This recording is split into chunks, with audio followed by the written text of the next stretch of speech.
বন্ধুরা, আজকে বানাবো আমি সোয়াবিন মশলা বা মশলা সোয়াবিন। দেখুন, প্রথমে কড়াইটা গরম করে তেল দিয়ে সেটা গরম করে একটু হলুদ গুঁড়ো দিয়ে আমি 4টে আলু কেটে নিয়েছি। সেই আলুগুলোকে দিয়ে একটু নুন দিয়ে আমি একটু ফ্রাই করে নেব।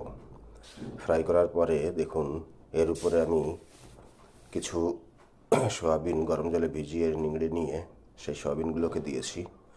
আজকে আমি ছোট সোয়াবিন বানাবো, আলু দিয়ে সোয়াবিন মশলা। এর ভিতরে একটু হলুদ গুঁড়ো দিয়ে আমি সোয়াবিন আর আলুটাকে একসঙ্গে ভেজে নেব কিছুটা। আজকে ইজি পদ্ধতিতে সোয়াবিন মশলা বানাবো বন্ধুরা, এইভাবে একবার আপনারা বানান। দেখুন, আলু আর সোয়াবিনটা ভেজে নিয়ে আমি কড়াইটাকে একটু পরিষ্কার করে নিয়ে তেল দিয়ে, তেলটা গরম হওয়ার পরে 2টো তেজপাতা, 3টে শুকনো লঙ্কা দিয়ে তার উপরে 1 চামচ মতো সাদা জিরে দিয়ে আমি 2টো পেঁয়াজ কেটে নিয়েছিলাম ছোটো ছোটো করে, সেই পেঁয়াজগুলোকে দিয়ে আমি একটু ফ্রাই করে নিচ্ছি।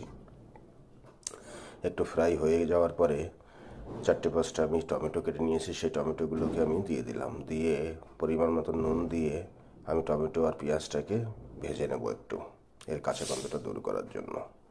ভাজার পরে দেখুন, 8টা-10টা কাঁচা লঙ্কা, 15-16টা রসুন আমি একসঙ্গে পেস্ট করে নিয়েছি। সেই পেস্টটাকে আমি এর মধ্যে দিয়ে দিলাম। দিয়ে একটু ফ্রাই করে আমি কষিয়ে নিয়ে এরপরে 1 চামচ করে হলুদ গুঁড়ো, জিরের গুঁড়ো, ধনিয়া পাউডার আর কাশ্মীরি লঙ্কা পাউডার দিয়ে আমি হালকা একটু বাটিটা ধুয়ে জল দিয়ে আবার একটু জল অ্যাড করে আমি মশলাটাকে ভালো করে কষিয়ে নেব।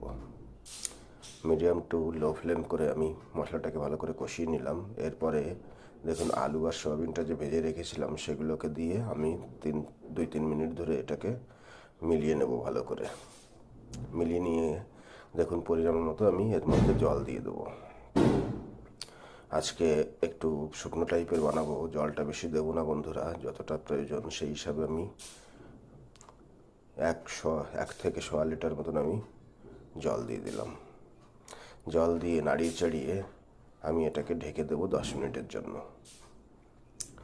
দেখুন, 10 মিনিট পরে আমি ঢাকনাটা তুলে দিয়ে দেখুন ঝোলটা অনেক কমে গেছে। এই পর্যায়ে আমি একটু নাড়িয়ে চাড়িয়ে এর ভেতরে আমি 1/4 চামচ গরম মশলা অ্যাড করে ভালো করে নাড়িয়ে চাড়িয়ে 2 মিনিট জাল দিয়ে আমি একটা পাত্রে ওভেনটাকে বন্ধ করে তুলে নেব। এইভাবে একবার বানাবেন বন্ধুরা, ভীষণ টেস্টি হয় সয়াবিন মশলা। অবশ্যই একবার ট্রাই করবেন। সয়াবিন মশলা হয়ে গেছে, আমি একটা পাত্রে নিয়ে নেব। দেখুন, আপনারা ভালো থাকবেন, সুখে থাকবেন, নতুন নতুন ডিশ বানিয়ে খাবেন। ধন্যবাদ বন্ধুরা।